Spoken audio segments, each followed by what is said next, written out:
Hello students, so welcome back to our channel. तो आज हम स्टार्ट करने वाले हैं टॉपिक प्रोबेबिलिटी का। और ये हमारा जो लेक्चर है, मतलब ये पूरे 1 आवर का हम लोग रखेंगे, अबाउट 1 आवर, मतलब आप मान लो। तो इसमें जो हमारा फर्स्ट टॉपिक हम रखना चाह रहे हैं वो है हमारा प्रोबेबिलिटी का। ठीक है। तो अब ये जो टॉपिक्स हम कवर कर रहे हैं, ये हम कवर कर रहे हैं SC Gupta and VK Kapoor से। ठीक है। तो अब यहाँ पे क्या होता है कि इसमें ये जो बुक मतलब फॉलो करी जाती है मेनली इन ग्रेजुएशंस एंड और मतलब आप मान सकते हो पोस्ट ग्रेजुएशन के स्टूडेंट्स के लिए है ये। ठीक है। तो जो मैंने अपनी मतलब स्टडीज करी थी वो भी एससी गुप्ता और वीके कपूर से करी थी। तो let's start the topic probability. तो यहाँ पे देखो, जैसे आपने प्रोबेबिलिटी पहले भी पढ़ा हुआ है, 11th क्लास में पढ़ा हुआ है, 12th क्लास में पढ़ा हुआ है, इवन 9th 10th में पढ़ा हुआ है, राइट। आपने जस्ट वहां पे ये पढ़ा हुआ है कि भाई probability is like basic chance, है ना। कुछ चांस हो गया या कुछ मतलब जो एक कि कितने आपको कितने परसेंट कितने चांसेस लग रहे हैं आपको, है ना। या प्रोबेबिलिटी कितनी है, मतलब वो वर्ड जो आया है चांसेस से रिलेटेड ही करके वो प्रोबेबिलिटी हमारा वर्ड निकला है। तो प्रोबेबिलिटी का मतलब ये होता है कि आप किसी चीज को लेके श्योर नहीं हो, यू आर जस्ट मतलब कुछ आइडिया लगा रहे हो। ठीक है। तो अब यहाँ पे देखो, हम चीज पढ़ लेते हैं। तो यहाँ पे क्या होता है कि अगर हम देखा जाए तो हमारे पास दो चीजें होती है यहाँ पे। ठीक है। एक होती है कि जो आप प्रिडिक्ट कर सकते हो, और दूसरा होता है कि आप प्रिडिक्ट नहीं कर सकते। तो जो प्रिडिक्ट कर सकते हो उसको हमने एक अलग साइड में रखा है, जिसको हम बोलते हैं डिटर्मिनिस्टिक फिनोमेना। एंड सेकंड हम बोल देते हैं जो प्रोबेबिलिस्टिक, जिसको आप प्रिडिक्ट नहीं कर सकते हो, मतलब कि वो अनप्रिडिक्टेबल हो गया। ठीक है। तो वो हमारा हो जाएगा प्रोबेबिलिस्टिक फिनोमेना। तो अब यहाँ पे डिटर्मिनिस्टिक में क्या होता है, चलो पहले यहाँ पे देखो। when an experiment is repeated under similar conditions, so there are two situations। ठीक है। तो first situation is deterministic and second one is probabilistic. तो फर्स्ट वाली जैसे मैंने बताया कि प्रिडिक्टेबल होती है। तो प्रिडिक्टेबल मतलब कि इसमें क्या होगा, जो आपके आउटकम्स होंगे मतलब वो आपका यूनिक होगा, है ना। यूनिक एंड उसको मतलब बेसिकली आप प्रिडिक्ट कर सकते हो विद सर्टेनिटी। सर्टेनिटी का मतलब क्या होता है कि आप मतलब श्योर हो अबाउट एनीथिंग, जो भी आप रिजल्ट का बोल रहे हो। ठीक है। उसके लिए आप श्योर हो, जैसे कि आप कोई भी एग्जांपल ले सकते हो इसमें। जैसे हमने यहाँ पे लिखे हुआ है परफेक्ट गैस लो लिख दिया हमने। तो ये डेफिनेट यही रिलेशन होता है यहाँ पे कि PV is equal to constant. ठीक है। और जहां पे आपका जो टेम्परेचर होता है वो आपका कांस्टेंट होता है। पीवी पी आपका यहाँ पे प्रेशर है, वी इज द वॉल्यूम। तो ये एक हमारा परफेक्ट गैस लो का एक है हमारे पास, जो हम फिजिक्स वगैरह में पढ़ते हैं, केमिस्ट्री में पढ़ते हैं। ठीक है। नेक्स्ट आपका यहाँ पे ले सकते हो इक्वेशन ऑफ मोशन, जो आपने मतलब 9th क्लास में पढ़ रखी है ये वाली इक्वेशन। ठीक है। कि वेलोसिटी इज इक्वल टू आपका ये हो जाएगा, मतलब final velocity is equal to initial velocity plus acceleration into time.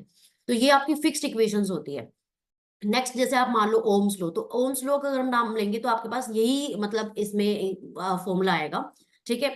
तो नेक्स्ट आपका यहाँ पे तो बेसिकली क्या समझ रहे हो आप यहाँ से कि जो डिटर्मिनिस्टिक मॉडल है वो क्या बोल रहा है कि assumes that given conditions fully determine the result। मतलब जो भी कंडीशंस वगैरह होगी वो आप उससे पूरे मतलब अपना रिजल्ट जो है वो कैलकुलेट कर सकते हो, यू कैन डिटरमाइन दैट। ठीक है। तो ये आपका हो गया डिटर्मिनिस्टिक। अब जो नेक्स्ट आपका है वो है प्रोबेबिलिस्टिक। तो प्रोबेबिलिस्टिक मतलब क्या होता है कि आप किसी चीज के बारे में कंफर्म नहीं कह सकते। जैसे कि सपोज मैंने कॉइन थ्रो किया, तो कॉइन थ्रो करने पे क्या आपको पता है कि हेड आएगा, या फिर मतलब आर यू श्योर अबाउट कि भाई टेल ही आएगा। तो you are not sure about anything, right. तो यहाँ पे आपका टेल भी आ सकता है और आपका यहाँ पे हेड भी आ सकता है। तो यू आर नॉट श्योर। तो यहाँ पे आपका क्या हो जाएगा कि the outcome is not unique. ठीक है। जिसमें आपका जो आउटकम है वो यूनिक नहीं होता। ठीक है। मतलब मल्टीपल रिजल्ट्स आर पॉसिबल, आपके कई सारे रिजल्ट्स आ जाते हैं। जैसे कि एक तो हमने ले लिया कोइन का, कि कोइन में आपके दो पॉसिबल केसेस है, एक तो हो जाएगा हेड, दूसरा हो जाएगा टेल। ठीक है। या फिर दूसरा अगर एग्जाम्पल ले तो एक और एग्जाम्पल आपका हो जाएगा, जैसे मैं डाई का एग्जाम्पल ले लेती हूँ। तो डाई में आपके पास कितने नंबर, जैसे आपने लूडो वगैरह खेला होगा, सांप सीढ़ी खेला होगा बचपन में, राइट। तो वहां पे एक डाई होती है जिसको आप थ्रो करते हो। तो थ्रो करने पे आपके कितने क्या क्या आउटकम्स होते हैं वहां पे। तो वहां पे आपके आउटकम्स निकलते हैं 1 2 3 4 5 एंड 6। तो ये जो है आपके आउटकम्स निकलते हैं। तो इनमें से आपका कोई भी नंबर हो सकता है। तो आपने यहाँ पे एकदम से आइडिया तो नहीं लगाया ना कि आपका जो आंसर होएगा डाई थ्रो करने पे 2 ही आएगा, ऐसा तो श्योर नहीं है। तो आपको कुछ भी रिजल्ट आ सकते हैं, है ना। तो you are not sure about this. तो इसको हम मतलब ये जो एग्जाम्पल है ये आपका किस में आ जाएगा, प्रोबेबिलिस्टिक में, जिससे हमारा वर्ड डिफाइन हो जाता है प्रोबेबिलिटी का। ठीक है। तो ये एग्जाम्पल है। दूसरा आप एग्जाम्पल ले सकते हो life time of a light tube. जैसे अब यहाँ पे क्या होता है कि failure can occur at any moment. मतलब कि सपोज यहाँ पे इसकी कुछ टाइम होगा यहाँ पे, है ना, बट वो कभी भी मतलब किसी भी मोमेंट पे फेल हो सकती है, किसी भी मोमेंट पे वो बंद मतलब हो सकती है, राइट। तो आप श्योर नहीं हो इस बारे में। तो बेसिकली क्या हो गया कि here probability is used as quantitative measure of uncertainty. तो यहाँ पे क्वांटिटेटिव मेजर का मतलब क्या कहना चाह रहा है, एक तो होता है क्वालिटिव, ठीक है, क्वालिटेटिव बोल सकते हो, दूसरा वर्ड हो जाता है क्वांटिटेटिव। तो क्वालिटेटिव में मतलब you are telling something like कि आप किसी चीज की क्वालिटी बता रहे हो। क्वालिटी जैसे कि भाई ये बंदा कितना बुरा है, कितना अच्छा है ना, इसका नेचर कैसा है, तो वो आप एक नंबर में काउंट नहीं कर रहे हो। और क्वांटिटेटिव का मतलब क्या होता है कि आप कोई कोई भी चीज बता रहे हो एक क्वांटिटेटिव मतलब क्वांटिटी के उसमें बता रहे हो बेसिस पे, कि जैसे अगर मैं दूध का एग्जांपल ले लूं, मिल्क का एग्जांपल ले लूं, ठीक है। एक हमारे पास कंटेनर है, सपोज इसमें 10 लीटर मिल्क है। तो यहाँ पे मैं बता सकती हूँ कि भाई यहाँ पे ना 2 लीटर मैंने वाटर मिलाया है, ठीक है, और 8 लीटर यहाँ पे क्या है, मिल्क है। तो ये जो आपकी चीजें हैं ये आपकी क्वांटिटेटिव वाली चीज आती है। तो यहाँ पे हम बताएंगे कि यहाँ पे कितनी अनसर्टेनिटी है, मतलब, तो वहां पे आप लोग यूज करते हो क्वांटिटेटिव वर्ड। और ये आपका आ जाएगा यहाँ पे प्रोबेबिलिटी का। तो अगर मैं जस्ट शॉर्ट रखूँ इसको, तो बेसिकली डिटर्मिनिस्टिक वो होता है जिसमें आपके जो आउटकम होता है यूनिक होता है, आप प्रिडिक्ट कर सकते हो। पर प्रोबेबिलिटिस्टिक में वो क्या हो जाता है, आपके पास जो रिजल्ट है वो अनप्रिडिक्टेबल है। यू कांट से कि आपका यही रिजल्ट आएगा, आप श्योर नहीं हो, ठीक है। तो वो आपका आ जाएगा प्रोबेबिलिटी वाले चैप्टर में। ओके। तो अब जो नेक्स्ट टॉपिक है वो आपका है कि यहाँ पे थोड़ी सी हिस्ट्री बताई हुई है, मतलब जो आपके कभी काम की नहीं है। तो ये जस्ट मैंने लिखा है कि अगर सपोज इफ अगर किसी को जानना हो, तो यहाँ पे जस्ट अर्ली अटेम्प्ट, जो सबसे पहला जो अटेम्प्ट है वो गैलीलियो का था, जो 1564 टू 1642 तक का था। तो first quantitative measure of probability जिसने डाइस प्रॉब्लम्स को सॉल्व किया था, उसके थ्रू वो उसको लगा कि प्रोबेबिलिटी का एक कॉन्सेप्ट आ सकता है। फिर उसके बाद और सारे ऑथर्स वगैरह आए। तो हम लास्ट पे चल लेते हैं। तो लास्ट में हमारा आया के कॉल मोगोरोव, ठीक है, जिसने डिफाइन किया यहाँ पे एक्सियोमेटिस्ट प्रोबेबिलिटी कैलकुलस। तो यहाँ से आपका मतलब इतनी सारी बेसिकली करेक्शंस वगैरह होके किसी ने मतलब पहले वाले में कुछ कमी निकाली, फिर नेक्स्ट वाला आया, फिर नेक्स्ट वाला, एंड सो ऑन, ठीक है। तो आई होप यहाँ तक आपको क्लियर हो गया होगा। सो नेक्स्ट हम मूव कर लेते हैं अपने की टर्म्स इन प्रोबेबिलिटी। कि मतलब जो प्रोबेबिलिटी आप चैप्टर पढ़ रहे हो, तो भाई इसमें कुछ टर्म्स होती होगी ना, लाइक कौन कौन से टर्म्स है जिसकी वजह से आप प्रोबेबिलिटी वगैरह कैलकुलेट करोगे, या क्वेश्चंस में जो टर्म्स यूज होने वाली है वो आप एक बार टर्म्स तो देखोगे, राइट। तो यहाँ पे जो फर्स्ट टर्म है वो हमारे पास है ट्रायल एंड इवेंट। तो ट्रायल एंड इवेंट आप ना, जैसे हम कोई भी टॉपिक या कोई भी डेफिनेशन पढ़ रहे हैं, उनको आप एक रियल लाइफ मतलब उससे रियल तरीके से सोच के देखो, आप जस्ट मैथमेटिक्स या स्टैटिस्टिक्स में मत जाओ। जैसे ट्रायल है, तो ट्रायल का मतलब क्या है, जैसे आप सपोज एक शॉपिंग करने गए, है ना, तो आपको कुछ सपोज कुर्ती वगैरह पसंद आ गई, या सपोज एक शर्ट पसंद आ गई, तो आप क्या करोगे वहां पे, ट्रायल रूम में जाओगे ट्राई करने के लिए। तो वो क्या हो गया, मतलब आप ट्राई कर रहे हो ना चीजें, है ना। तो उसी वे में आप स्टैट में सोचो कि ट्रायल मतलब क्या हो गया, an experiment repeated under identical conditions that can result in any of the several outcomes. मतलब कि कितने भी आउटकम्स हो सकते हैं, you are just having the trials, कि आप ट्राई कर रहे हो चीजें, आउटकम्स कितने भी हो सकते हैं। अब उसके बाद ट्रायल के जस्ट बाद आता है इवेंट। तो इवेंट क्या हो गया, basically the possible outcomes of a trial. Suppose you are throwing a coin, ठीक है। अब कॉइन आपने थ्रो किया, तो आपको पता है यहाँ पे कॉइन थ्रो करने पे आपके पास दो आउटकम आ सकते हैं।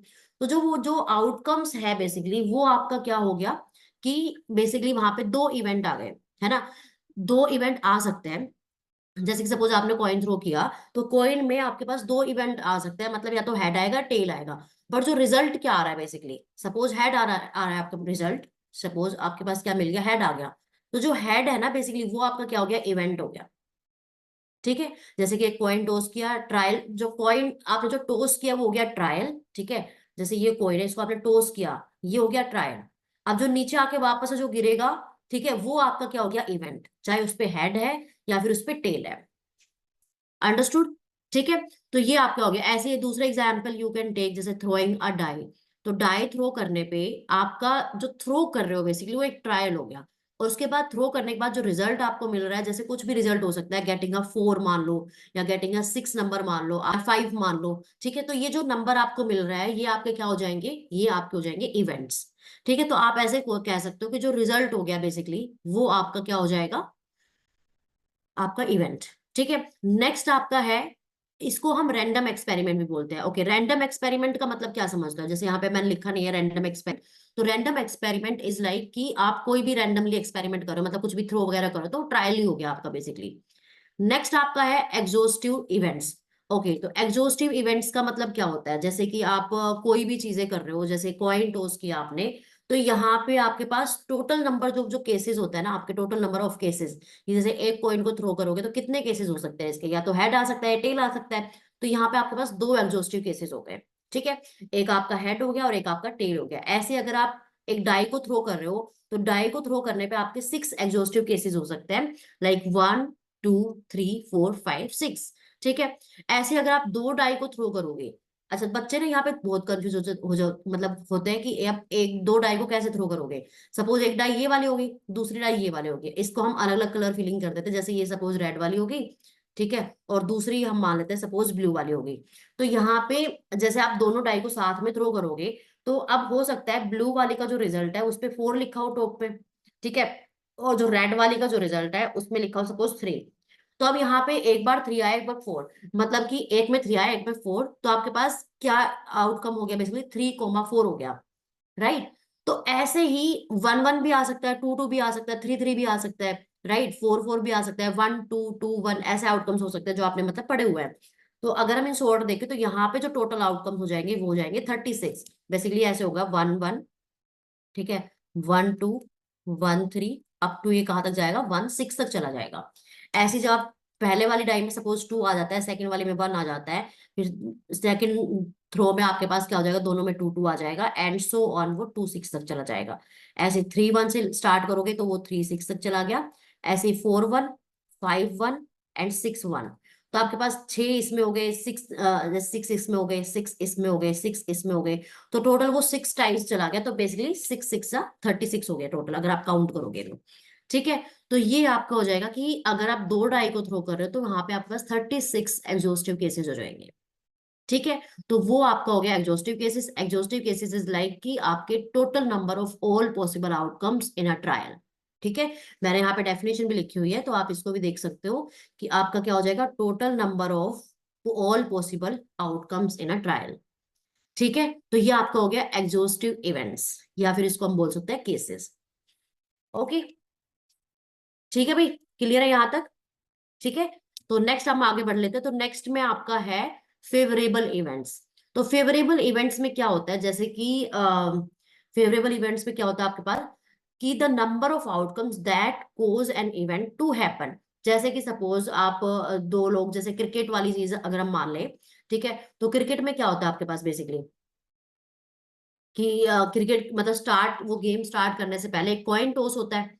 ठीक है, तो सपोज मतलब कोई भी आप एग्जांपल मान सकते हो, जैसे क्रिकेट जो विराट कोहली वाली जो टीम है वो बोल रही है कि भाई हमें मतलब हेड आने पे हम बैटिंग करेंगे या फिर वट। ठीक है, तो अब उसने बोला हेड।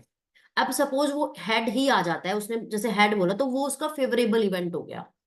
ठीक है, जैसे क्वेश्चन में बोला जाएगा कि आप प्रोबेबिलिटी निकालो 3 आने की, एक डाई अगर आप थ्रो कर रहे हो, तो जो 3 है ना बेसिकली वो आपका क्या हो गया? फेवरेबल आउटकम्स हो गया। ठीक है, तो ये आपका हो जाएगा कि the number of outcomes that cause an event to happen. Okay, जैसे एग्जांपल मानो कि drawing an ice, sorry, drawing an ace from a deck. तो अब यहाँ पे पता है कि अगर आप एक डेक ले रहे हो, मतलब कि प्लेइंग कार्ड्स वाली जो चीज ले रहे हो आप, वहां पे आपके पास टोटल 52 कार्ड्स होते हैं, जो मैं आपको अभी आगे एक्सप्लेन भी करने वाली हूँ कि जैसे हम क्वेश्चन अभी करेंगे ना, तो ये मैंने पूरा यहाँ पे बनाया हुआ है। तो इसमें जो टोटल आपके पास आउटकम्स होते हैं वो कितने होते हैं एक डेक में? वो आपके पास आउटकम्स होते हैं कितने? 52। और 52 में आपके पास कितने नंबर ऑफ एसेस होते हैं? तो वो आपके पास होता है 4 एसेस, विच इज 1 2 3 एंड 4। मतलब एक आपका किस में हो गया? ये आपका हो गया एक क्लब में हो गया, एक डायमंड में, एक हार्ट में एंड एक स्पेड में। तो टोटल 4 एसेस होता है ना? तो अब उसने बोला कि आप प्रोबेबिलिटी निकालनी है आपको नंबर ऑफ एसेस आने की। तो अब एसेस आने की मतलब कि आप टोटल एसेस देखोगे कितने होंगे। तो टोटल वहां पे आपके 4 एसेस होते हैं, तो वो फेवरेबल जो केसेस है ना वो आपके पास 4 हो गए। ठीक है, ऐसे अगर मैं मान के चलो यहाँ पे कि ड्रॉइंग अ स्पेड, तो स्पेड आपके पास कितने होते हैं? 13 स्पेड्स होते हैं। ठीक है, जैसे 13 क्लब होते हैं, 13 स्पेड, 13 हार्ट, 13 डायमंड्स। तो यहाँ पे स्पेड जैसे उसने बोला, उसने केवल स्पेड बोला, तो 13 में से कुछ भी आ सकता है, राइट। तो फेवरेबल केसेस क्या हो जाएंगे यहाँ पे? आपके 13 हो जाएंगे। अंडरस्टूड? ठीक है, तो अब जो नेक्स्ट है वो आप देखो अब फेवरेबल आउटकम्स अगर हम किसी थोड़ा और कॉम्प्लिकेटेड अगर हम ले लें, जैसे कि आप डाई थ्रो कर रहे हो, ठीक है, 2 डाई थ्रो कर रहे हो, तो मैं बोल रही हूँ वहां पे सम ऑफ 5 डाइज, तो 4 फेवरेबल केसेस हो जाएंगे यहाँ पे। कैसे कि आपका जो डाई थ्रो कर रहे हो ना, उसमें दोनों नंबर का जो सम है ना वो 5 होना चाहिए, तो वो आपका फेवरेबल है। तो क्या क्या पॉसिबल केसेस है? 1 4 4 1 2 3 3 2, क्या कोई और हो सकता है? नहीं हो सकता, क्योंकि अगर आप 1 5 भी लोगे तो ये 6 हो जाता है सम, तो ये नहीं हो सकता।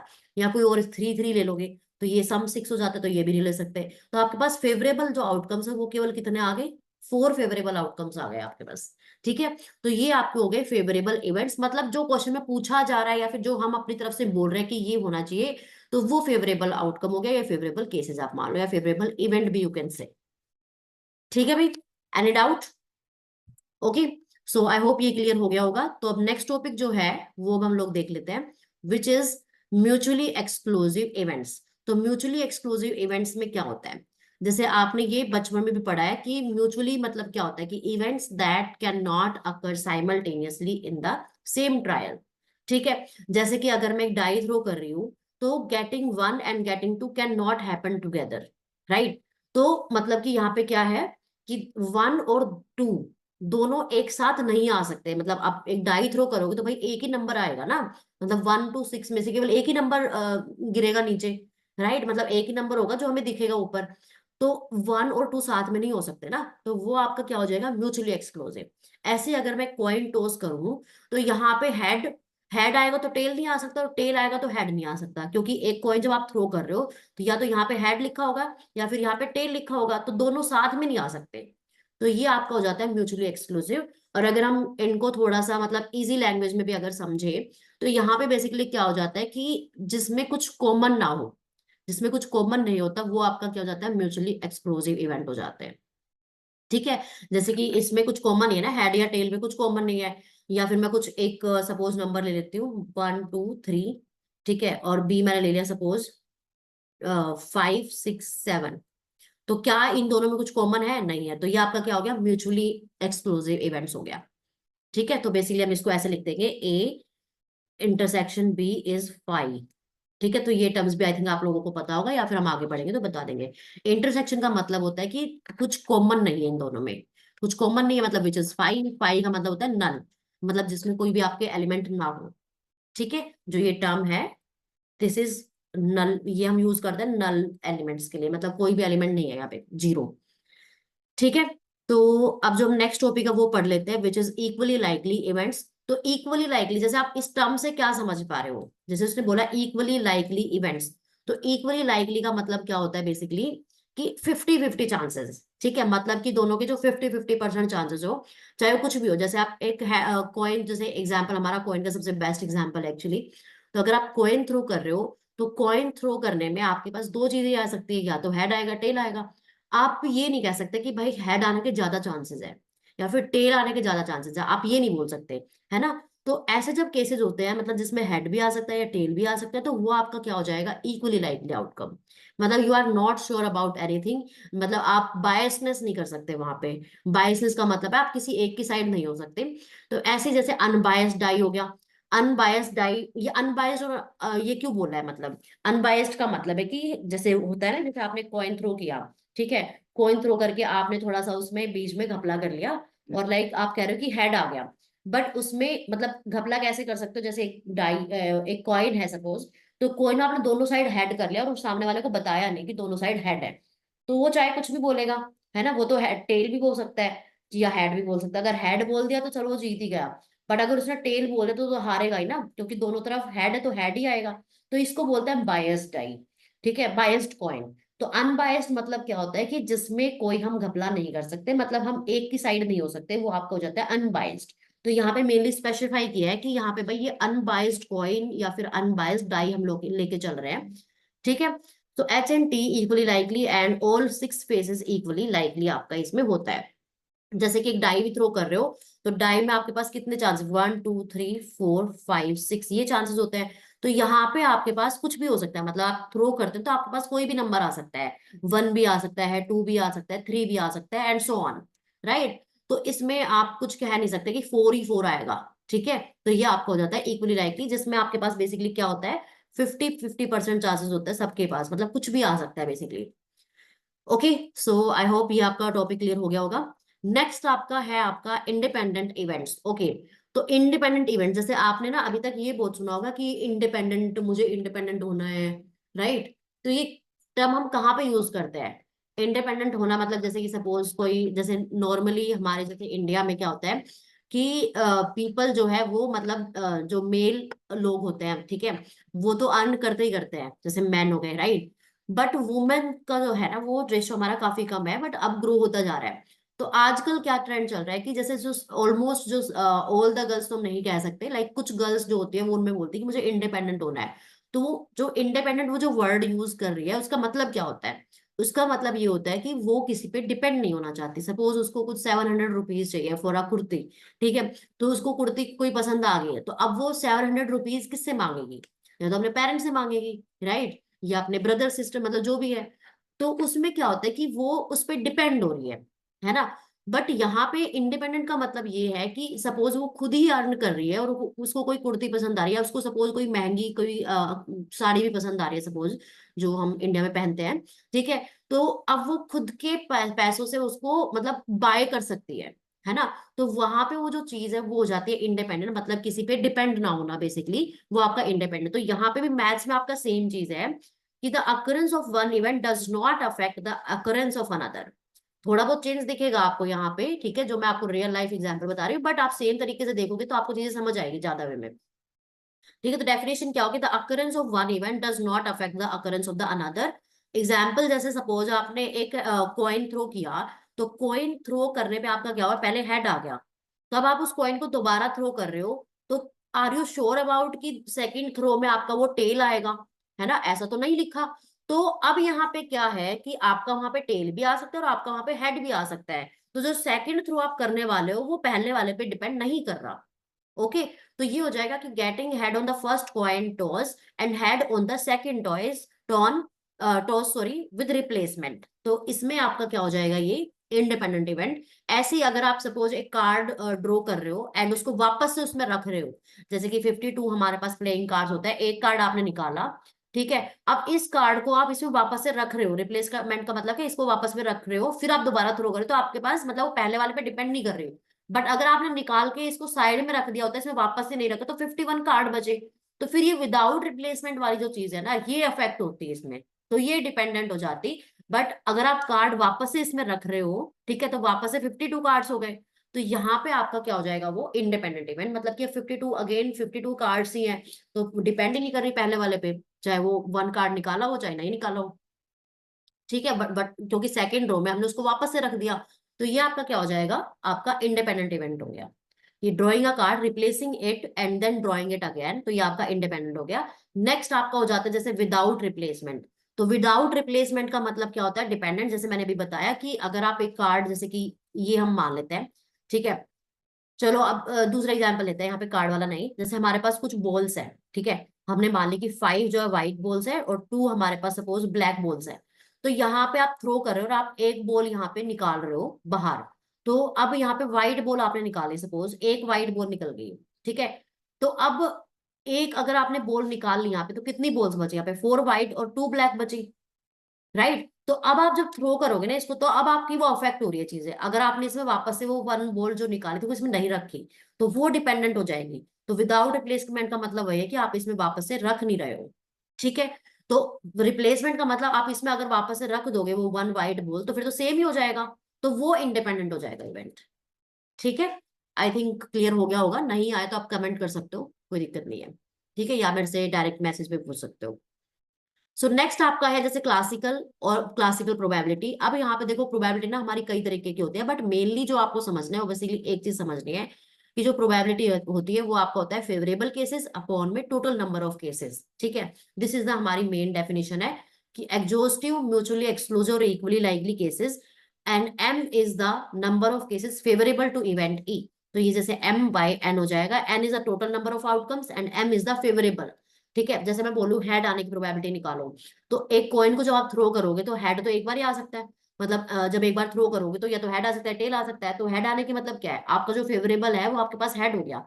तो मतलब कि 1 में टोटल केसेस कितने हो गए, हेड भी आ सकता है या टेल भी आ सकता है, टोटल हो गया 2, तो बेसिकली प्रोबेबिलिटी हो जाएगी 1/2। ओके, समझ आया? जैसे कॉइन को जब आप थ्रो करोगे तो हेड आ सकता है, टेल आ सकता है, बट मैंने पूछा हेड आने की प्रोबेबिलिटी, तो यहाँ पे आपका हेड मतलब 1, तो 1 में total number of cases head या टेल, तो 2 हो गए, तो 1/2। ठीक है। सो अब यहाँ पे ये कुछ चीजें हैं आपकी, दिस वन ओड्स, ये वाली अभी इतनी इंपॉर्टेंट नहीं है, मतलब इसमें जस्ट ये बताया ओड्स इन फेवर ऑफ ई, मतलब कि जो हमारा इवेंट होगा ई, इसके फेवर में अगर हम लेंगे तो वहां पे हो जाएगा m बाय, मतलब n-m हम कंसिडर करेंगे, और ओड्स अगेंस्ट ई में क्या हो जाएगा n-m/m। ठीक है, ये आप एग्जाम्पल करोगे तभी आपको ये वाला कॉन्सेप्ट समझ आएगा। ओके, सो नेक्स्ट हम मूव कर लेते हैं कॉम्प्लीमेंट्री प्रोबेबिलिटी। ओके, तो कॉम्प्लीमेंट्री प्रोबेबिलिटी में क्या होता है आपके पास, जैसे आपने कॉम्प्लीमेंट्री इवेंट पढ़ा होगा अभी तक, है ना, या अगर आपने 12th में मैथ्स लिया ही होगा आई होप, तभी आप इसमें पढ़ रहे हो, तो उसमें क्या होता है कि कॉम्प्लीमेंट्री का मतलब अपोजिट चीजें जाती है। जैसे कि मैं इसका एग्जांपल बताऊं, सपोज ए में हमने मान लिया, मतलब एक हमारे पास यूनिवर्सल जो सेट है वो हमने मान लिया नेचुरल नंबर्स। ठीक है, नेचुरल नंबर जो स्टार्ट होता है 1 2 3 अप टू मतलब इन्फिनिटी तक जाता है, तो यहाँ पे ए में मैंने मान लिया सपोज 1 2 3 एंड सो ऑन, मतलब 10 तक मान लिए। तो अगर मुझे ए कॉम्प्लीमेंट्री मतलब ए डैश से रिप्रेजेंट करते हैं हम इसको, या फिर ए सी से भी रिप्रेजेंट कर सकते हो, तो कॉम्प्लीमेंट्री का मतलब जो 1 से लेके 10 है ना, 1 से लेके 10 नंबर नहीं आएगा, बाकी सारे आ जाएंगे, मतलब 11 12 अप टू इन्फिनिटी। ठीक है, तो ये आपको हो जाएगा कॉम्प्लीमेंट्री, मतलब उसका अपोजिट बेसिकली। ठीक है, तो अब यहाँ पे देखो जो प्रोबेबिलिटी ऑफ नॉन अकरेंस अगर हम निकालेंगे तो वो नॉन अकरेंस का क्या हो जाएगा 1 - p। ठीक है, नॉन अकरेंस मतलब कि अगेंस्ट हो गया इसके, तो मतलब कि n-m में m हो जाएगा। तो अगर हम डिवाइड करें तो 1 माइनस मतलब n-m/n है, सेपरेट करोगे तो n/n - m/n, इससे कैंसिल होकर क्या आ जाएगा 1 - m/n। ठीक है, तो अब यहाँ पे 1 माइनस और m/n हमने क्या पढ़ा था अभी, प्रोबेबिलिटी, तो ये क्या हो जाएगा 1 - p। तो ये आपका हो गया Q की वैल्यू हो गई बेसिकली। तो ये यहाँ पे हमारा आ जाएगा P + Q = 1, जो आपने बचपन में पढ़ा भी था कि P of E + P of E bar is 1। ठीक है, तो ये आपका क्या हो जाता है, आपके पास ये हमारा रूल है बेसिकली कि प्रोबेबिलिटी होने और ना होने की दोनों का जो सम है वो हमारे पास 1 होना चाहिए। जैसे मैं कह रही हूँ कि जो बारिश होने की ना प्रोबेबिलिटी आज 70% है, तो मतलब नहीं होने की कितनी है 30% है, फिर तो दोनों का जब सम करोगे तो वो 100% आएगा, और 100% का मतलब क्या है 100/100 विच इज 1। ठीक है, तो ये होता है बेसिकली कि दोनों का जो सम है, मतलब होने की और ना होने की दोनों को ऐड करनी है आपको, तो वो जो प्रोबेबिलिटी होती है वो हमारी मतलब सम मान सकते हो आप उसको, ये हमारी प्रोबेबिलिटी की थ्योरम होती है बेसिकली। ठीक है भाई, तो यहाँ पे हम क्या मान के चल रहे हैं, पी को हम मान रहे हैं probability of success and Q को हम मान रहे हैं प्रोबेबिलिटी ऑफ फेलियर। ठीक है, तो जहां पे हमारा पी ऑफ ई, अगर मैं बोलूँ उसको 1, ठीक है, अगर मैं बोल दूं suppose probability of event E को 1 अगर मैं बोल दूं, तो ये होता है हमारे पास श्योर इवेंट। ठीक है, और अगर हमारी प्रोबेबिलिटी ऑफ ई की वैल्यू 0 है तो उसको हम बोल देंगे क्या, इम्पॉसिबल इवेंट। अच्छा, इम्पॉसिबल इवेंट के एग्जाम्पल बताओ जरा, सोचा कुछ आपने? ओके, तो इम्पॉसिबल इवेंट मतलब जो कभी हो ही नहीं सकता, राइट। अगर मैं एक डाई थ्रो कर रही हूँ, डाई में सपोज मैं आपको मतलब क्वेश्चन पूछा जा रहा है कि आप 7 आने की प्रोबेबिलिटी निकालो, तो डाई में 7 कभी आ सकता है? नहीं आ सकता, क्योंकि डाई में तो नंबर से हमारे पास टोटल 1 to 6 होता है, 7 कहाँ से आएगा? तो ये जो एग्जाम्पल है वो आपका क्या हो गया इम्पॉसिबल इवेंट का, तो वहां पे जो प्रोबेबिलिटी आएगी ना वो आपके पास आंसर 0 आएगा। समझ आया? ठीक है, जैसे कि कैसे बताया मैंने, अगर मैं बोल रही हूँ आपको 7 आने की प्रोबेबिलिटी निकालो, तो 7 आने की जो प्रोबेबिलिटी है वो तो 0 है, मतलब फेवरेबल तो 0 ही केसेस हो गए, टोटल नंबर ऑफ केसेस कितने हैं 6, तो 0/6 इज 0। समझ आया? ओके, सो ये हमारा हो जाता है इम्पॉसिबल इवेंट, बट मैं कह रही हूँ कि सारे जो नंबर है सब आने की प्रोबेबिलिटी निकालो, तो 1 to 6 मतलब, या फिर मैं बोलूँ आपको कि प्रोबेबिलिटी निकालनी है आपको, लेट्स से एक्स जो है वो आपका < 6 है, तो मतलब डाई थ्रो कर रहे हो X representing the numbers on the die, तो यहाँ पे x < 6 < 6 का मतलब क्या है, 6 भी हो सकता है, तो लेसन का मतलब है 1 2 3 4 5 एंड 6 सारे नंबर्स हो सकते हैं, तो मतलब कि 6 ही फेवरेबल हो गए, 6 ही आपके पास टोटल हो गए, तो 6/6 इज 1। तो उस केस में आपके पास ये हो जाएगा श्योर इवेंट, या फिर आप बोल सकते हो सर्टेन इवेंट, तो यहाँ पे मैंने टर्म्स को यूज किया हुआ है, this one certain event. Okay, ये आपका हो गया इम्पॉसिबल इवेंट। ठीक है भाई, अंडरस्टूड? कोई डाउट इसमें? तो देखो यहाँ पे तो इम्पॉसिबल इवेंट समझ आ गया था आपको। अब जो नेक्स्ट टॉपिक है वो आपका है जैसे लिमिटेशंस। जैसे यहाँ पे अब हमारा जो नेक्स्ट आ जाता है ना, स्टैटिस्टिकल प्रोबेबिलिटी आ जाता है। राइट, कि अब हमने स्टैटिस्टिकल पढ़ा क्यों बेसिकली, मतलब कुछ तो प्रॉब्लम रही होगी ना क्लासिकल वाले में, पहले वाले में। तो वहां पे आपका बेसिकली ये होता है कि ये हमारा पहले वाला फेल होगा, मतलब जो क्लासिकल हमने भी पढ़ा है ये कब हो जाएगा, अगर हमारे पास जो आउटकम्स है वो इक्वली लाइकली नहीं है। मतलब इक्वली लाइकली का मतलब क्या होता है, इक्वली लाइकली का मतलब है कि अगर वो 50-50% नहीं हुआ तो बेसिकली पहले वाला हमारा कैंसिल हो जाएगा, मतलब फेल हो जाएगा। एग्जाम्पल जैसे कि passing in exam is not equal to 50% chances. मतलब कि अगर हम कोई एग्जाम पास करें तो ये जरूरी नहीं है कि उसका 50% चांसेस हो। तो this is not equal to 50% chances, right. अगर हम फेल, और दूसरी कंडीशन क्या होती है कि अगर यहाँ पे एग्जॉस्टिव नंबर हमारे पास इनफाइनाइट हो जाए। तो इनफाइनाइट का मतलब क्या है, जैसे एग्जॉस्टिव नंबर हमारे कहाँ पे आता है, डिनोमिनेटर में आता है यहाँ पे। Right, N is the exhaustive number of cases. तो अब अगर एन आपका इनफाइनाइट हो गया, मतलब कि एम अपॉन में इनफाइनाइट, तो इसकी वैल्यू हो जाएगी जीरो। तो क्या प्रोबेबिलिटी वहां पे जीरो हो जाएगी? नो। तो इसकी जो ये चीजें हैं वो हमारी क्लासिकल प्रोबेबिलिटी वो हैंडल नहीं कर सकती है।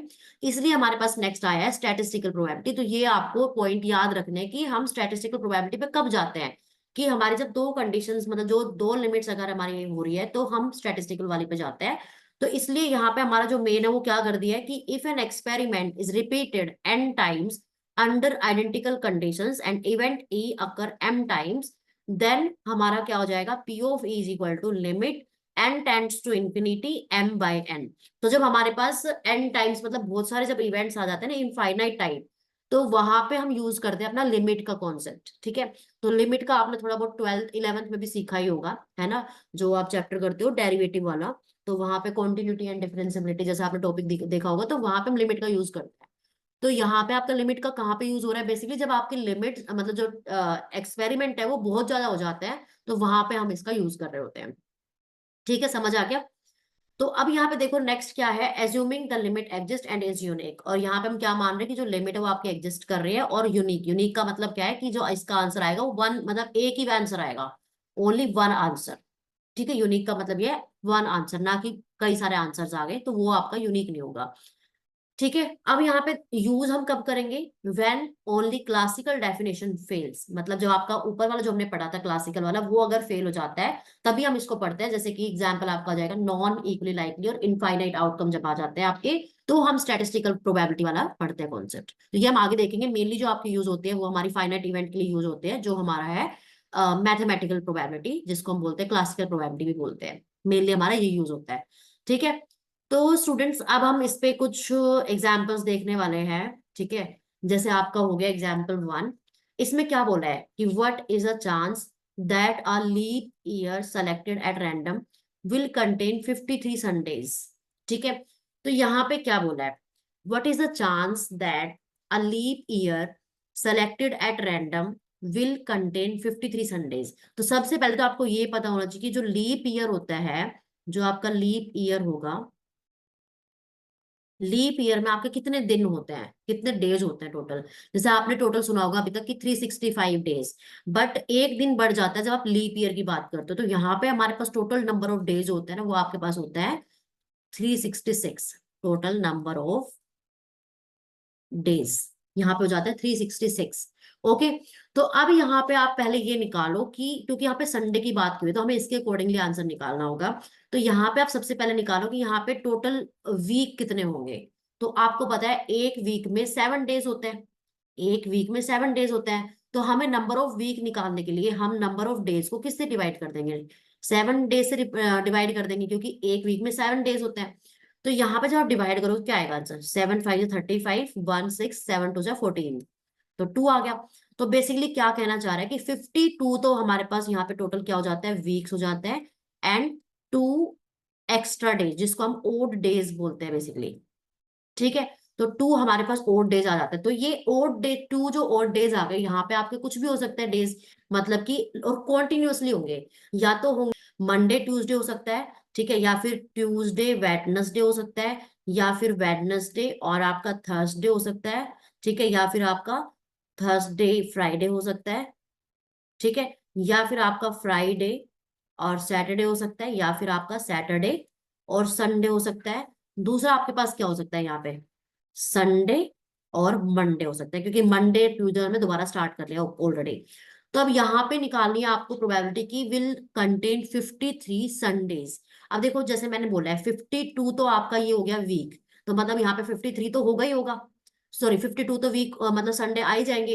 अब बात करनी है एक संडे कहाँ कहाँ पे आ रहा है, तो उसके लिए हमारे पास टोटल नंबर ऑफ आउटकम्स कितने हैं यहाँ पे, टोटल नंबर ऑफ आउटकम्स 1 2 3 4 5 6 7, 7। और फेवरेबल आउटकम्स मतलब कि संडे किस किस दिन में आ रहा है, एक तो संडे सैटरडे संडे में आ रहा है और एक संडे मंडे में आ रहा है, तो मतलब कि 2।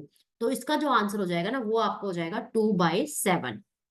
ओके, समझ आया 2/7 कैसे होगा, कि हमें पहले निकालना है कि टोटल नंबर ऑफ वीक कितने हो जाएंगे, उसके बाद आपको देखने कितने ओड डे आ गए, तो ओड डे आ गए 2। तो यहाँ पे अब 2 दिन की बात करिए, मतलब मंडे ट्यूसडे हो सकता है उन 2 दिन, ठीक है, Tuesday Wednesday, Wednesday Thursday, Thursday Friday, Friday Saturday, Saturday Sunday and Sunday Monday. तो अब यहाँ पे संडे कहाँ कहाँ पे आ रहा है, तो सैटरडे संडे में और एक संडे मंडे में, तो मतलब कि 2/7 योर आंसर। ओके, तो ये चांसेस है, what is the chance that a leap year selected at random will contain 53 Sunday, तो ये उसके चांसेस हो गए। ठीक है भाई बच्चों, समझ आ गया। ठीक है, तो अब हम एक बार नेक्स्ट कॉन्सेप्ट कर लेते हैं, एग्जाम्पल 2। ठीक है, सॉरी नेक्स्ट एग्जाम्पल कर लेते हैं, ताकि मैं एग्जाम्पल इसलिए करा रही हूँ ताकि आपके साथ में मतलब समझ भी आए कि क्वेश्चंस को अटेम्प्ट कैसे करना है। ठीक है, सो नेक्स्ट देखो अब यहाँ पे, अच्छा मैंने 2/7 क्यों किया, क्योंकि यहाँ पे जो आपका फेवरेबल था ना, फेवरेबल आउटकम, फेवरेबल आउटकम थे 2, मतलब कि एक तो ये वाला और एक ये वाला, और टोटल थे यहाँ पे आपके पास, टोटल आउटकम्स थे हमारे पास, टोटल यहाँ पे आप काउंट करोगे तो 7 थे, तो इसलिए 2/7 आया था। ठीक है, नेक्स्ट आपका है एग्जाम्पल, अ बैग कंटेन 3 रेड, क्या कह रहा है वो, अ bag contain 3 red 6 white and 7 blue balls. मतलब कि एक बैग हम बना लेते हैं, थोड़ा सा इंटरेस्टिंग सा लगेगा क्वेश्चन आपका। तो लेट्स से आपका ये हो गया, एक बैग है, इसमें आपके पास 3 रेड है, 6 वाइट बॉल है एंड 7 ब्लू बॉल है। ठीक है, अब वो कह रहा है कि what is the probability that 2 balls drawn are white and blue. ठीक है, कि आपको 2 बॉल निकालनी है, ठीक है, और वाइट भी हो सकती है और वो आपकी ब्लू बॉल्स भी हो सकती है, तो कैसे निकालोगे। तो यहाँ पे देखो, इसमें ना हम लोग यूज करेंगे कॉम्बिनेशन का, कॉम्बिनेशन का हम मतलब यूज करेंगे कॉन्सेप्ट जो आपने परमुटेशन एंड कॉम्बिनेशन पढ़ा हुआ है। तो यहाँ पे पहले हम निकालेंगे टोटल नंबर ऑफ बॉल्स, तो total number of balls, total number of balls क्यों निकाल रहे हैं हम, क्योंकि हमें टोटल एग्जॉस्टिव केसेस निकालना होगा, तो इसलिए हम यूज कर रहे हैं। तो 3 + 6 + 7, तो मतलब कितना हो गया, 6 + 3 9, 9 + 7 16। ठीक है, तो अब यहाँ पे क्या कह रहा है कि what is the probability that 2 balls are drawn are white and blue, मतलब 2 बॉल ड्रॉ करिए और एक उनमें से व्हाइट है और एक उसमें से ब्लू है। तो बेसिकली जो हमारे पास फेवरेबल आउटकम होंगे, फेवरेबल जो आउटकम हो जाएंगे वो क्या क्या हो जाएंगे, एक वाइट होना चाहिए, तो टोटल वाइट कितनी है यहाँ पे 6 है, तो मतलब कि 6 में से आपने एक बॉल निकाली है, इन टू आपके पास दूसरी कह रहे हैं ब्लू, तो ब्लू टोटल कितनी है 7, तो मतलब कि 7C1, एक व्हाइट में से निकाली है और एक आपने ब्लू में से निकाली है, तो इसलिए 6C1 × 7C1 टोटल जो नंबर है ना यहाँ पे जो यूज करी 1 + 1 2 होना चाहिए।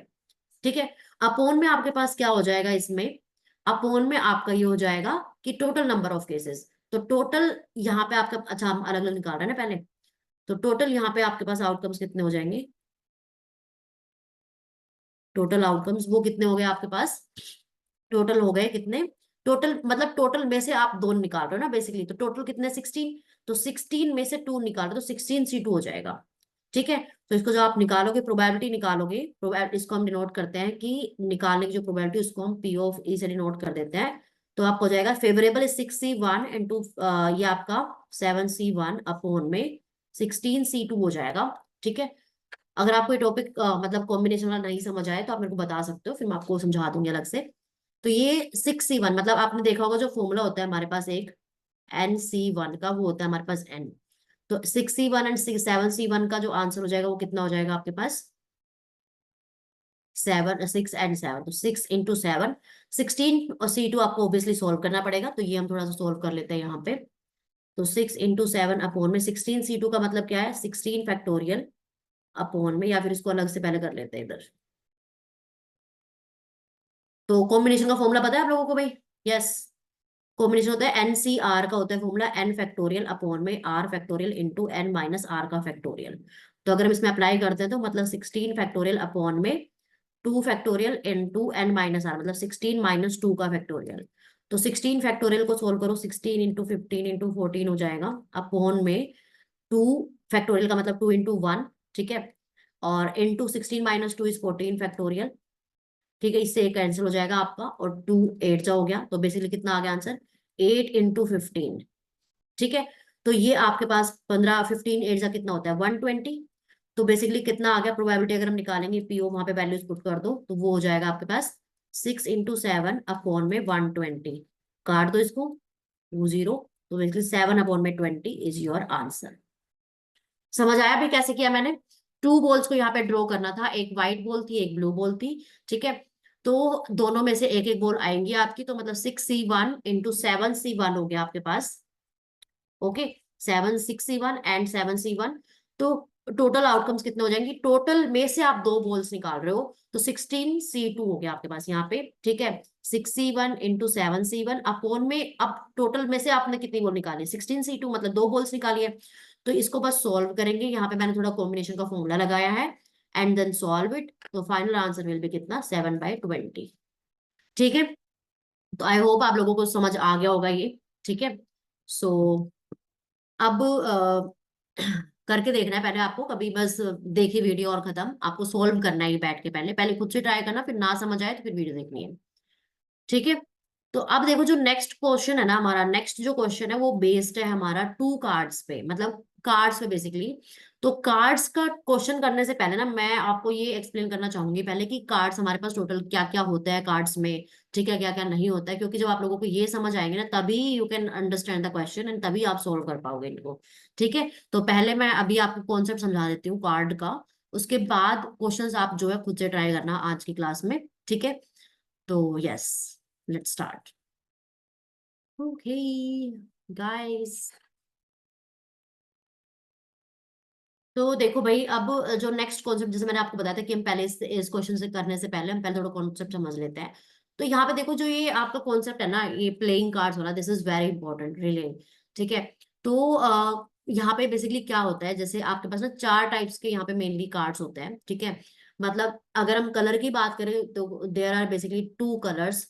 तो अगर हम थोड़ा यहाँ पे ट्री डायग्राम बनाए, ठीक है, तो यहाँ पे मान लेते हैं 52 कार्ड्स, ठीक है।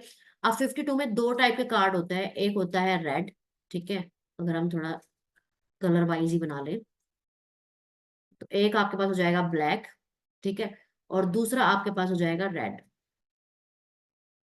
Red cards and black cards, ठीक है। तो अब यहाँ पे देखो, बेसिकली इसमें होता क्या है, 26 ब्लैक होते हैं एंड 26 आपके पास कितने होते हैं, रेड कार्ड्स होते हैं। अब बाकी बात यह है, इनमें भी डिवीजन होता है। तो यहाँ पे 13 आपके ब्लैक कार्ड होते हैं, मतलब 13 13 का पेयर होता है। एक आपका हो जाता है क्लब, ठीक है, क्लब्स, और एक आपका जो होता है स्पेड, स्पेड भी बोल सकते हो, स्पेड मान लो बेसिकली, ठीक है। दूसरा आपके पास यहाँ पे होता है रेड में, एक हो जाता है हार्ट, और नेक्स्ट आपका हो जाता है यहाँ पे डायमंड्स। तो हार्ट का डायग्राम कैसे होता है, कुछ इस तरीके से, राइट, डायमंड का कुछ इस तरीके से, ठीक है। और बाकी दो हमारे पास क्लब्स एंड स्पेड होते हैं। तो क्लब आपके पास कौन सा हो जाएगा, ये वाला हो जाएगा, री जैसा दिखता है, ठीक है। और स्पीड स्पीड आपके पास जो उल्टा, अगर हम हार्ट बनाए तो इस तरीके से, मतलब थोड़ा इस तरीके से ब्लैक सी बना देते हैं इसको, ठीक है,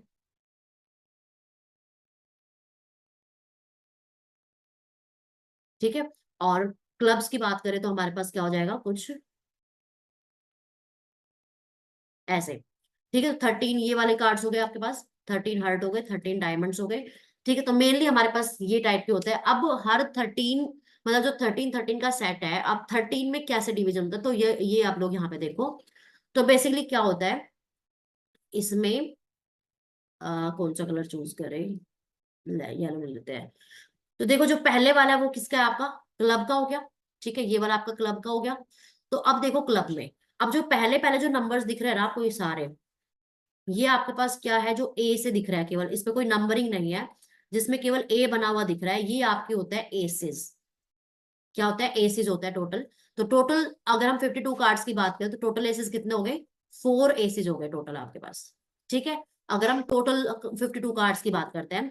अब यहाँ पे देखो, लास्ट में आप देख रहे हो कुछ पिक्चर टाइप का, कुछ मतलब इमेज टाइप का बना हुआ है, 1 2 3। तो हर सेट में 3 3 इमेजेस होते हैं, जिसमें एक हमारा होता है जैक। ठीक है, जिसमें हमारा क्या होता है, एक हमारा हो जाता है जैक, ठीक है, एक हमारा हो जाता है क्वीन, और एक हमारा हो जाता है किंग।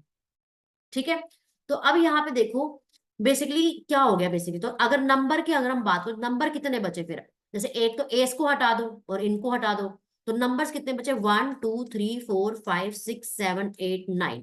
तो नंबर जो कार्ड है वो एक सेट में नंबर्ड कार्ड जो है वो 9 बचे। तो टोटल नंबर्ड कार्ड की अगर हम बात करें, टोटल नंबर्ड कार्ड वो कितने हो गए, 9 × 4, क्योंकि 4 सेट है तो 36 हो गए। ठीक है, और अगर हम टोटल एसिस की बात करें तो एसिस कितना है, 4। और अगर हम किसकी बात करें, जो आपके पास ये फेस कार्ड है, इनको हम क्या बोलते हैं, फेस कार्ड्स बोलते हैं, टोटल फेस कार्ड्स। तो टोटल फेस कार्ड्स कितने बचे, 12। ठीक है, तो अगर आप इन सबको ऐड करोगे तो you will get 52 only. Total number of card जो है वो 52 ही आएंगे। तो ये बेसिकली इनके बीच में डिवीजन होता है कि 26 रेड 26 ब्लैक, और हर ब्लैक में दो दो पार्टीशन। ठीक है, रेड में भी दो partition, 13 club, 13 spade, 13 heart, 13 diamonds. ठीक है, तो इसके बेसिस पे आप लोगों को जो है क्वेश्चन सोल्व करना है। तो जो आपका फर्स्ट एग्जाम्पल है ना वो हम लोग देख लेते हैं। तो फर्स्ट एग्जाम्पल क्या कह रहा है, मैं आपको देखूं, 2 cards are drawn at random. दो कार्ड्स आप ड्रॉ कर रहे हो, मतलब 52 कार्ड्स है, दो कार्ड आप ड्रॉ कर रहे हो। ठीक है, from a well shuffled pack of 52 cards. तो you have to show the chance of drawing 2 aces is 1/2 to 1। आपको ये दिखाना है कि अगर आप 2 एस निकाल रहे हो तो आपके चांस इतने हैं। ठीक है, तो 2 cards are drawn at random from a well shuffled pack of cards, मतलब कि अगर हम फेवरेबल एसेस की बात करें, फेवरेबल आउटकम्स की बात करें, तो फेवरेबल आउटकम्स में कह रहा है कि 2 कार्ड ड्रॉ करे हैं और फेवरेबल में आपके पास 2 कार्ड कौन से है, वो एसेस है। तो एसेस कितने हैं, टोटल 4 है। अब 4 में से कितने निकाल रहे हो, 2 निकाल रहे हो। टोटल एसेस तो 4 है ना आपके पास, जो हमने अभी ऊपर पढ़ा है ना। तो टोटल एसेस तो 4 है। अब 4 में से आपने 2 कार्ड्स निकाले हैं। अपोन में मतलब, चलो अपोन का फॉर्मूला बाद में लगाएंगे, पहले अब हम निकाल लेते हैं total number of cases. Total number of cases कितने हो जाएंगे, टोटल कार्ड्स हमारे पास 52 है, 52 में से कितने निकाल रहे हो, 2 निकालो, तो ये टोटल हो गया, ये आपके पास फेवरेबल। तो प्रोबेबिलिटी कितनी हो जाएगी, अगर हम ई नाम देते हैं उस इवेंट को, जैसे 2 कार्ड आप ड्रॉ कर रहे हो एसेस वाला, तो पी ऑफ ई कितना आ जाएगा आपके पास, फेवरेबल अपॉन में टोटल नंबर ऑफ केसेस, तो मतलब कि 4c2 अपॉन में 52c2 हो जाएगा। तो 4c2 का मतलब क्या, अगेन आप फॉर्मूला लगाओगे एनसीआर का। तो एनसीआर का फॉर्मूला क्या होता है, एन फैक्टोरियल अपॉन में R factorial into N minus R का फैक्टोरियल।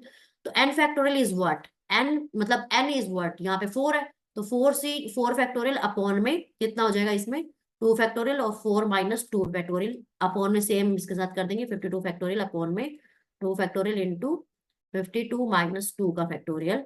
सेपरेटली सोल्व करोगे इसको आप, 4 फैक्टोरियल अपॉन में 2 × 2 का फैक्टोरियल।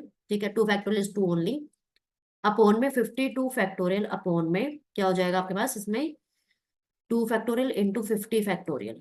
अब जैसे 52 फैक्टोरियल, इसको हम 50 फैक्टोरियल तक लेके जाएंगे, तो 51 × 50 फैक्टोरियल हो गया, ये कैंसिल हो गया आपके पास। ठीक है, और ये 2 2 जा और 6 पे चला जाएगा। ठीक है, ऊपर वाला क्या हो जाएगा, इसको कैंसिल कर दो, इसको लिख सकते हो 3 × 2, 2 से 2 कैंसिल हो गया, 2 2 जा हो गया। ठीक है, तो ये बेसिकली कितना आ गया, 6 अपॉन में, इसको देखोगे 26 × 51। अब इसको मल्टीप्लाई करो, तो मल्टीप्लाई के बाद आपको क्या मिलेगा इसमें, 26 × 51, ये आपको मिल गया 1 3। या आप इसको थोड़ा और क्या, अगर आप इसको थोड़ा और सिंप्लीफाई करो तो 2 3 जा हो गया 1 3। तो ये हो गया 3 1 जा 3 एंड 3 1 एंड 7, राइट। तो आपके पास कितना बन गया, 1/13 × 17। तो मल्टीप्लाई करो इसको 13 × 17 को, तो कितना हो गया, 13 7 जा 13 91 9 13 9 22 2 हो गया। यस, ठीक है, तो बेसिकली कितना आ गया, 1/2 to 1, जो हमें ये प्रूव करना था। ठीक है, तो हैंस मतलब प्रूव हो गया आपका। तो बस इसमें यही करना है कि फेवरेबल आउटकम्स निकालना है, पहले total number of cases, and उसके बाद आपको बस फॉर्मूला में डालना है m/n, फेवरेबल अपॉन में टोटल नंबर ऑफ केसेस। तो 4c2 अपॉन में 52c2 आ जाएगा, देन सॉल्व इट। ठीक है, बस ऐसे सोल्व करना है। सो गाइज आई थिंक आप लोगों को क्लियर हो गया होगा जो भी हमने पढ़ा है। तो बेसिकली पहले तो हमने जस्ट पढ़ा था प्रोबेबिलिटी की डेफिनेशन की क्या होता है, बेसिकली चांस होता है, ठीक है।